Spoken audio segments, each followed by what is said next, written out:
Hi everyone, I'm Gil Hova. I designed Battle Merchants over here. Can you see this? There we go, okay. Battle Merchants was released by Minion Games in July of 2014, so we're here at Gen Con 2014. It's a brand new game. It's an economic strategy game. The whole idea behind the game is we have these races at war. We've got elves over here, we've got hobgoblins over here, and we got orcs over here. In a 4-player game, there's one more race, there's the dwarves. They're all fighting each other because they hate each other, but you as the player don't care who wins the battle. All you care about is making money. You're selling them their weapons, and at the end of the game, the richest player will win. So this is a game about being an arms merchant. So we're going to play 1 year, spring, summer, autumn, and winter. And in that year, we're each going to take turns. Every turn is going to be one action. So on your turn, you have a choice of what action to do. One of the actions is upgrading your craft. So here's your craft down here. Everybody starts the game with 2 pieces of craft, but they're going to be pieces of craft in different weapons. There's 4 different kinds of weapons: axes, hammers, maces, and swords. If Tiffany wanted to start forging, say, hammers, she could take this hammer card as part of the upgrade craft action and just add it to her other craft, and now she'll be able to forge hammers in a later turn as well as axes and swords. Another thing Tiffany could do is she could take one of these other cards and add it to an existing craft that she has, and now she's got 3 levels of sword craft instead of 1. So getting more levels in a weapon is really good for a couple of reasons. First off, the more levels of craft you have in a weapon, the more likely it's going to survive battles on the board. And the second reason it's good to have a lot of craft in a weapon is because if you reach 5 levels of craft, you'll be able to make Vorpal Weapons. And these are the Vorpal Weapons over here. So here's a Vorpal sword as opposed to a regular sword. And Vorpal Weapons tend to be more expensive, but they also tend to last longer on the board. And they also give you more money when you sell them. So they're a pretty good thing to aspire to in the game. So you cannot make Vorpal Weapons at the start of the game. You've got to work your way up. Once you reach 5 levels of craft, then you can start forging Vorpal Weapons. So the upgrade craft action, you take one of these cards out here. Now if the card says that it's free, then the card is free. If the card says it's X1 over here, that means it costs an amount of money equal to the number of levels of craft you already have. So in this example, Tiffany would have to spend 1 coin to get this card because she already has 1 level of craft. If her board looked like this, she would have to spend 3 coins because she has 3 levels of sword craft, and then she can get this.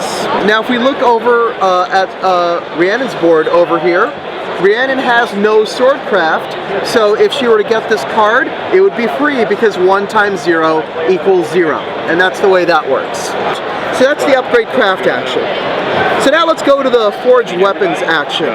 So when you forge a weapon, you're forging one of the weapons. You're forging the weapons you have craft for, and you can forge up to 3 weapons. So over here, my merchant Shogun Supplies. I'm going to actually let's go with Tiffany's because that's a little closer. So Tiffany, who's Helly Burton and Company, she can forge axes. She can forge swords, and on your turn you can forge up to 3 weapons. You start the game with 10 coins, and forging weapons has a cost. So forging a standard weapon has a base cost of 5 coins. Okay? If you have one of these cards over here, this card here shows that you have a discount of 1 coin. So in this case, Tiffany would only spend 4 coins instead of 5. So let's say it just looks like this. Keep it simple. So Tiffany wants to forge a sword and axe. So she'll spend 10 coins to the bank. Here's her 10 coins. Going bye-bye. And now we're going to forge a sword and an axe, okay? And we can put it in our little forged weapons area and put a cube on it, okay? So that's 10 coins that we've turned into 2 weapons. So now that we got this inventory of weapons, what can we do? Well, we can sell these weapons now. So let's look at the board now. So the board has, this is the 3-player board. There's these tracks that you can sell to. But at the start of the game, you can only sell to anything unlocked. I'm sorry, during the whole game you can only sell to something unlocked. So at the start of the game, you can only sell to 6 spaces. These are the only unlocked spaces. Additionally, and this should be pretty obvious, you can only sell to a space whose demand type matches. And one more thing, so you've got these races on the board, like you got these orcs over here. These 2 lines over here correspond to the orcs. So if Tiffany were to sell a sword over here, she'd be selling to the orcs. Whereas if she sold a hammer over here, she'd be selling to the hobgoblins. So let's say Tiffany sells a sword to the orcs. Well, the orcs are going to give her money now. So if you look back at the player board, there's a base sell over here. And the base sell here is 6 coins. However, Tiffany's got a reward. So you've got this reward over here, this 1 reward tile for the orcs. So Tiffany's actually going to make 7 because she's got 1 reward tile for the orcs. So we can make 7 coins from that sale. Now after you make a sale, you're going to look at this little display over here. So Tiffany's the yellow player, and she looks in this yellow banner to see if there's an orcs reward tile, and there is.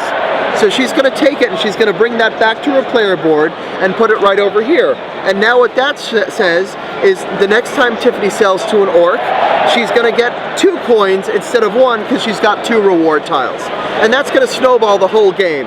The entire game you're going to keep on getting reward tiles. But you'll notice now that this is empty, and this area is going to stay empty until later in the game. So if Tiffany makes another sale to the orcs, she's not going to get another tile. She will get the payout from that extra tile, but she's not going to get another reward tile. So you might be wondering, well, you know, what's the whole overall structure for the game? Well, let's look in the middle over here. Like I said, we're going to play 1 year, spring, summer, autumn, and winter. So the way it works is this. Let's say Rhiannon sells a hammer over here to the hobgoblins. Okay? So now you see this demand tile is surrounded. So we're going to take this demand tile and put it in one of the 3 spring spaces, and then we're going to flip the next demand tile. So you see this unlocks this area. So now orcs are going to want an axe here, and the hobgoblins are going to want a mace. So the meaning of this over here is once 3 tiles go over here, that's the end of the season. So that's the end of the spring. And if, say, I triggered the end of spring, then that's my last action in the spring. Everybody else gets 1 last action in the spring, and I would get the first action of the summer. So the game's going to go until everything gets filled up here, and then once we get 3 chips in winter, that's the end of the game. So that's how that works. So what's going to happen is at the end of each season, we're going to have battles. So the end of spring, we're going to have battles, and every weapon that's faced off against each other is going to fight. So I've set up this delicious battle here between Tiffany and Rhiannon. That ought to be awesome. So the way it works is every set of weapons that's lined up against each other, if there's a Vorpal against the standard, the Vorpal's going to beat the standard always, okay? However, in a case like this, let's say the boards look like this. We're going to have to do a little panning here. So Tiffany had that sword, and let's say that sword was level 3. In the meantime, Rhiannon has a hammer, but that hammer is only level 1. So that means Tiffany's going to win this battle. This yellow sword is going to win. So we're going to get rid of this cube over here, and this hammer we're going to flip face down to show that it's defeated, and we're going to put it over on Tiffany's defeated weapons section over here because Tiffany defeated that weapon. So this is sort of a track of how many weapons you've defeated the entire game. So at the end of the game, whoever has the highest total of defeated weapons gets 15 coins. Whoever has the second highest total of defeated weapons gets 7 coins. So there's a little bump if you are able to defeat a lot of weapons, if you've got a lot of primo weapons out on the board. Also, at the end of each season over here, every weapon left on the board after all the battles have been resolved get 2 coins. So if Tiffany had like 3 weapons out on the board, she'd get 6 coins. So that's how selling works, and that's how battles work. So let's go over to these kingdom cards. So kingdom cards are the next action you can take in the game. So there's 3 kingdom cards out here, and for an action you can just grab a kingdom card. So some of these kingdom cards are going to be permanent cards. So here's one example of a permanent card. It's a localized need is what it's called, and it will let you can keep the camera over there, it'll let you get one of these desert tiles. And you're going to add the desert tiles over to your rewards section. So now every time you sell to the desert, if you want to look at the board here, this area over here is considered the desert. So every time you sell to one of these areas, you're going to get 1 coin, okay, an extra coin. So it just acts like another reward tile, only instead of being tied to a race, it's tied to a terrain, okay? So that's this localized need. Now you'll notice that this localized need, this card says, this kingdom card says that it's permanent. What that means is you're going to keep it and you're going to have its power for the rest of the game. And so over here on the board, you'll notice that in the spring, you can only hold 2 kingdom cards. In the summer, you can only hold 3 kingdom cards. And in the winter, you can only hold 4 kingdom cards. So you can't go crazy getting a bunch of kingdom cards. There's actually quite a serious limit that you can get. So you can get this localized need card and maybe a second permanent card, and that's pretty much it. However, there's another kind of kingdom card, and that's this kingdom card over here, which is an immediate. You can get an immediate card no matter what, because you just play it and immediately discard it. You never put it in front of you. So even if you're at the limit, you can get an immediate card. This particular card is blackmail. You're going to get 5 coins just for taking it. So that's its power. You get a nice bump of money early in the game. So that's the way kingdom cards work. Lastly, we have these Master Craftsman cards. So the Master Craftsman cards work like this. The first player to 6 levels of a craft gets this Master Craftsman card and unlocks the final action. And the final action is once per season, you may forge and sell this type of weapon as a single action. And later in the game, that gets pretty hot because you only get you get really tight with actions. You only get 1 action per turn, and you really feel squeezed for actions. So being able to forge and sell 1 weapon in the same turn is really, really good in this game. So you're going to keep that, you're going to flip it every time you use it, and the start of the next season you're going to flip it back. So that's the way that works.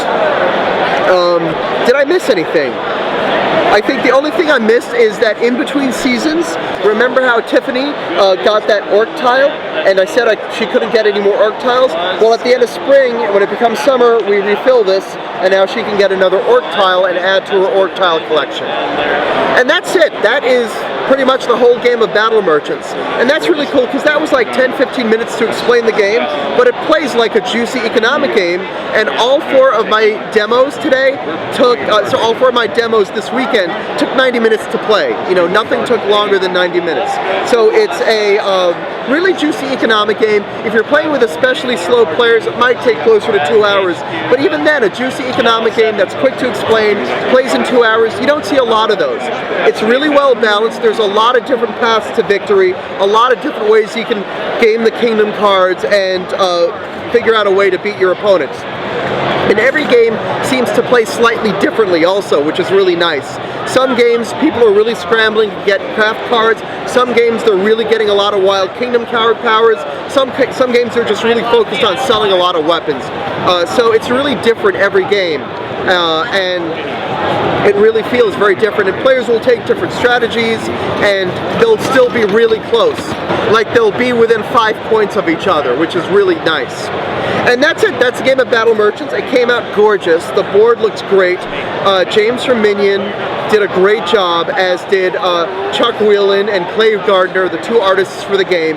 They just knocked the ball out of the park. They did an amazing job, and I'm really happy with the look of the game. And I can't wait for people to buy it. Well, I was gonna swing to you. No, I'm in it. She's just in here. So I met up with Rhiannon finally. Seriously, trying to get the 2 of us together in a room. It's like, I don't know, it's like there's a country between us or something. It's weird. It is weird. It's really tough. But we met up, and we met up with Gil, and we met up to get a demo of Battle Merchant. So I don't know, I would be interested in playing this game. What do you think? Yeah, definitely. Yeah. It's a really interesting game with economy, and it's like, it seems really balanced at the beginning, and it seems very dependent on player choices, which I like, and not so much on the random, which is fantastic. So yeah, super excited. Thank you for the demo. Pleasure. And I'm just gonna pine over this for a while until I get to play it. So thank you. I want you to want it. I want you. The more you want it, the better it's gonna be. Well, then Good job. Yeah, I think you did.